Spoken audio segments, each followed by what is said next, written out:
Bonjour à toutes et à tous. Ravi de vous retrouver sur les ondes de Coésie pour un temps de parole en direct à la radio et à la télévision. Il est avec nous, le fils de Mwengue, la chatouilleuse qui est partie il y a quelques jours rejoindre les autres chatouilleuses certainement. Mwengue, vous le savez, c'est Ali Djaroudi qui est avec nous, son propre fils. Djaroudi, bonjour. Bonjour, Patrick. Merci mille fois d'avoir accepté de venir sur ce plateau pour parler de votre maman. Quand on en a parlé hier au téléphone, ça nous semblait important d'expliquer qui elle était. D'abord pour vous, pour votre maman, mais aussi sur le plan historique. Elle a joué un rôle dans ce que l'on est aujourd'hui. Quel regard vous portez aujourd'hui sur sa vie de chatouilleuse ? C'est d'abord un regard d'une femme qui a cherché toujours à animer, en fait, à mobiliser au niveau des villages. Oui. Donc pour le combat, en fait, le combat de Mayotte française. Donc cette mobilisation au niveau du village, pour que les gens aillent en fait lors des manifestations, des rassemblements.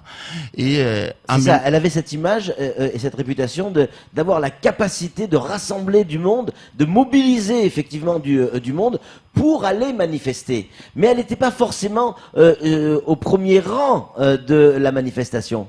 Oui, c'était en fait cette mobilisation, mais aussi en fait l'animation, parce que voilà, l'animation aussi en fait une fois sur place, cette animation, parce qu'à travers ces chants, notamment de Marolida, donc pour maintenir en fait les foules toujours éveillées. Donc ce rôle de mobilisation, et dans certaines conditions, quand des événements qui se produisent normalement vers le sud, donc notamment quand il fallait garder en fait l'appel là du bulldozer là, en fait le taux, donc voilà, donc pour pouvoir, donc c'était à Monro, et puisque elle est de Bouéni, donc toutes les chatouilleuses, les sorodas du sud avaient une mission de pouvoir alimenter en fait ceux qui étaient sur place donc en nourriture. Donc ceux qui venaient du sud de Bouéni devaient amener en fait de la nourriture pour alimenter ceux qui étaient sur place, qui venaient des autres. Elle amenait le ravitaillement en quelque sorte, hein, pour ceux qui étaient au combat en quelque sorte. Voilà, au combat, tout simplement. Elle était sur le front entre guillemets du combat. Elle a participé directement à l'action de chatouiller ou pas ? Elle a participé, peut-être pas en fait donc au premier, mais elle a participé, parce que bon, tous ces choses-là nous racontait. D'ailleurs, elle disait par le même. Elle vous en parlait souvent. Ouais, elle vous en parlait. D'ailleurs, elle dit à l'époque, ils n'avaient pas peur. Ouais. Donc d'affronter, d'être. Bon, on n'a pas été visible au niveau des caméras, des images, au niveau aussi des médias, mais l'action de Chatouille, effectivement, elle nous a dit qu'elle a participé. Ouais. Alors on va parler évidemment de ces Maolida qui ont fait aussi sa réputation, mais elle avait aussi la réputation de quelqu'un qui n'avait pas froid aux yeux, dans le sens où il lui manquait quelque chose, c'est-à-dire la peur. Elle avait peur de rien. Aller au combat, ça ne lui faisait pas peur. Se mettre en avant pour affronter effectivement ce qu'il y avait à affronter à cette époque, ça lui faisait pas peur. Et pourtant, il y avait des pressions qui étaient très très fortes. Elle vous a parlé des risques qu'elle pouvait avoir sur elle, les pressions, des risques d'emprisonnement. On sait qu'il y en a certaines qui ont été tuées et qui sont mortes pour ce combat Mayotte française. Elle vous parlait de ça ? Oui, en fait, la peur, en fait, c'était pas du tout. Elle avait pas peur du tout de rien, parce que bon, je crois que vous avez vu quand elle parlait de la mort de sa fin. Bon, elle parle comme si, en fait, c'est chose qui de banal. Donc, d'ailleurs, elle avait déjà nous a dit tout ce qu'elle souhaitait qu'on fasse, et que ça soit que personne ne pleure, qu'on laisse en fait ses petits enfants jouer, faire ce qu'ils ont envie de faire, et que elle a déjà désigné en fait le morceau de Maolida qu'il fallait en fait chanter, et que voilà, et que d'ailleurs elle avait préparé sa mort comme elle préparait ses actions en combat politique. Elle avait préparé en fait ça, je l'avais dit, parce que bon, nous avait dit clairement qu'elle souhaitait que elle soit, disons, morte au niveau, en fait, l'après-midi, de manière à pouvoir le garder jusqu'à le lendemain, et que pendant tout ce temps-là, les gens chantent, en fait, le Maoulida jusqu'au moment, en fait, il avait souhaité qu'il y ait beaucoup plus de temps pour que les gens puissent se Maoulida. Donc ça, tout ça, il les avait préparé. Elle avait quel âge? Ma maman, bon, là, elle est les 100 ans. Bon, parce que bon, c'était au niveau de l'identité. Bon, je crois que ça a été des estimations, mais bon, là, elle a plus de 100 ans. La barre des 100 ans. Incroyable. 100 ans et même ces derniers jours, vous l'avez vu, je crois, quelques jours avant son décès ou quelques semaines avant son décès, elle vous disait quoi? Moi, elle a passé en fait tout le mois de Ramadan. Je crois que ces 3 derniers mois, la photo que vous voyez là, c'est une photo qui date de moins d'un mois. Donc là, elle était tout le mois de Ramadan. Depuis le mois de Ramadan, il était chez moi. Bon, puisque après, quand on a vu que les choses se compliquaient, que par rapport à l'accès, pour pouvoir laisser la place donc aux gens, aux visiteurs, parce que les gens, ça défilait les visites. Oui. Donc on l'a ramené auprès de chez ma grande sœur, de manière où on avait aménagé en conséquence pour que faciliter effectivement les visites des gens. Parmi ses grandes qualités, c'était la famille. C'était quelque chose d'important pour elle. Ses enfants, bien évidemment, mais ses petits-enfants aussi. Jusqu'au dernier moment, elle vibrait pour eux. On l'a vu sur certaines photos. Cette dame, âgée de plus de 100 ans, en ayant, regardé, dans les bras, un bébé de quelques mois, bon, peut-être qu'elle a 1 an, la petite, là, à peine. Ça aussi, c'était caractéristique de votre maman, sa passion pour la famille. La passion pour la famille et surtout la passion pour elle était à la fois autoritaire en termes de vin, mais aussi elle aime jouer, elle aime rigoler. Oui, donc voilà, donc on se laisser en fait rigoler, faire des blagues. En fait, elle aimait beaucoup au football, mais en même temps aussi, c'est quelqu'un de quelqu'un qui était très autoritaire au niveau, notamment au niveau de l'éducation, puisque là. Nous, elle ne laissait rien passer. Elle ne laissait rien passer parce que bon là, je crois que c'est grâce à elle, donc parce qu'avant les hommes n'étaient pas en montant, hein, les papas n'étaient pas au premier rang pour scolariser les enfants, alors que elle a été donc elle a fait la pression pour que on prenne tous ces enfants à l'école, et ceux qui n'avaient pas réussi à avoir de la place, disons, du côté de Bouéni, parce que les écoles n'ont pas démarré à Bouéni, ils sont démarrés ailleurs. Donc du coup, elle allait négocier en petite terre chez des amis, des connaissances pour pouvoir scolariser en fait ces enfants. Non seulement scolariser les enfants, mais il faut le dire aussi, Djaroudi, c'est que à une certaine époque, les filles n'étaient pas forcément scolarisées. Et comme a pu le faire Bamana également, quand il a pris la direction d'un certain nombre d'écoles, la première chose qu'il a imposée, c'est effectivement que les filles puissent aller à l'école. Et elle s'est battue aussi pour que les filles, ses filles, enfin, en tout cas les petits-enfants, etc., puissent aller à l'école. Oui, elle s'est battue pour ça, parce que donc, quand on a créé, en fait, moi, ma soeur, ma soeur, en fait, juste avant moi, et là, en fait, elle a pu la scolariser, parce que malheureusement, ce qui était derrière, c'était les grands. Donc à l'époque, on n'avait pas du tout la possibilité. Mais je crois que s'il avait la possibilité, elle les aurait scolarisés. Et ce qui a encore, ce qu'il a fait encore d'extraordinaire, c'est que elle a aussi réussi à scolariser des gens, des voisins, des gens, de voisins, en fait, qui avaient des enfants qui n'allaient pas à l'école, ou bien qui étaient exclus, donc de les remettre sur le chemin de l'école, en allant négocier avec les instituteurs, en allant négocier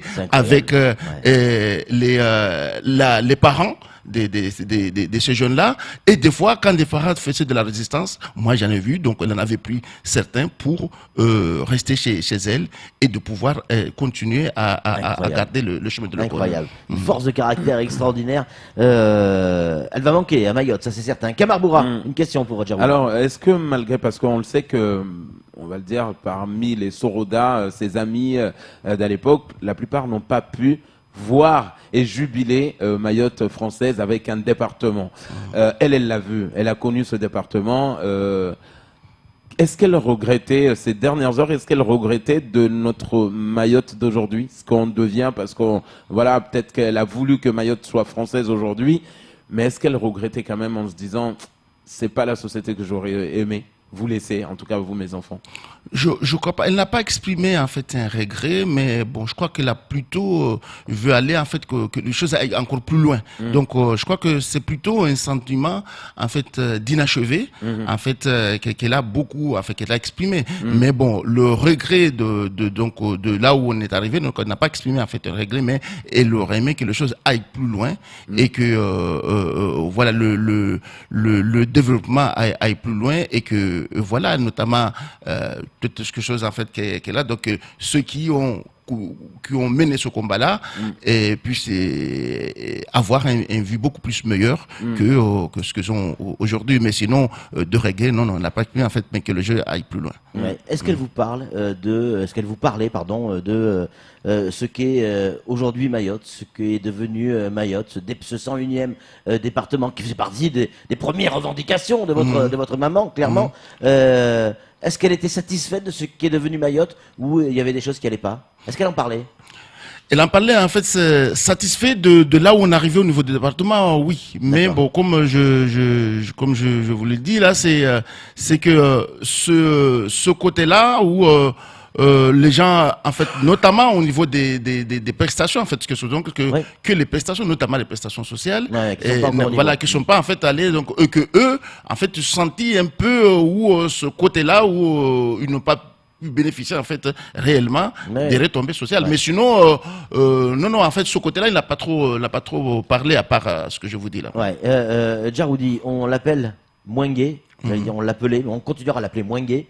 C'était quoi son vrai nom? Parce que Mouengue, c'est un surnom. Ça veut dire la lumière, je crois. C'est ça. Mouengue, c'est la lumière. Ouais. Donc, son nom, en fait, c'est Echati Maoulida. Echati Maoulida. Echati Maoulida, donc c'est son nom, en fait, de la famille, en fait, de son père, qui est de Tsingoni, et sa mère de Bouini.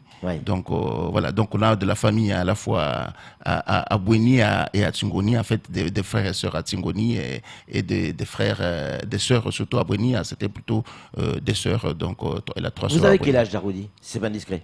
Moi j'ai 50 ans. 50 ans, donc je suis le dernier. Vous êtes le dernier, donc vous avez forcément vu des gens défiler à la maison, venir voir Mouengue pour avoir des avis politiques, des questions, vous avez vu ces personnalités défiler chez vous? Oui, déjà, ils venaient, donc,